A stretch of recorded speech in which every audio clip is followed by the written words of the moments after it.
ভাতার বিষয়টি কতটুকু সত্য, কি বলছে এই গণমাধ্যমগুলো, কি বলা হচ্ছে ফেসবুক মাধ্যমগুলো থেকে, এই সংক্রান্ত বিস্তারিত তথ্য জানাবো আজকের ভিডিওতে। প্রিয় ভিউয়ার্স, আজকে নতুন ভিডিওতে সবাইকে স্বাগত জানাচ্ছি। আপনি যদি আমার চ্যানেলে নতুন হয়ে থাকেন তাহলে এরকম গুরুত্বপূর্ণ ভিডিওর আপডেট পেতে চ্যানেলটি সাবস্ক্রাইব করে রাখুন।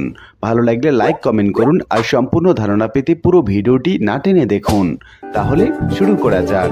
আমরা দেখতে পাচ্ছি বগুড়া জেলা প্রাথমিক শিক্ষার একটা পেজ, সেখানে আরেকটি পেজের সংবাদ পরিবেশন করা হচ্ছে প্রাথমিক শিক্ষা সংক্রান্ত সংবাদ এবং পরিপত্র।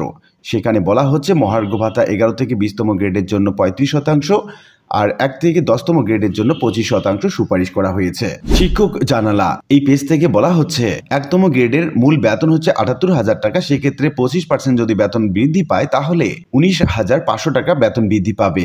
আর 20তম গ্রেডের মূল বেতন হচ্ছে 8,250 টাকা, সেখানে 35% যদি বেতন বৃদ্ধি পায় তাহলে তার বৃদ্ধি পাবে 2,887 টাকা, পার্থক্য 16,613 টাকা।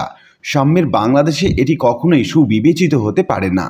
আগামীর বাংলাদেশ সাম্যের বাংলাদেশ বিনির্মাণে বৈষম্য থাকতে পারবে না। 1:4 অনুপাতে মহার্ঘ ভাতা প্রদানের মাধ্যমে বৈষম্য নিরসন কাজ করুন। বাংলাদেশ বেসরকারি শিক্ষক ফোরাম এমন একটি পেজ থেকে মোহাম্মদ মোস্তফা কামাল তিনি পোস্ট করেছেন, মহার্ঘ ভাতা জানুয়ারি থেকে প্রাপ্য হবেন চূড়ান্ত হওয়ার পথে। মহার্ঘ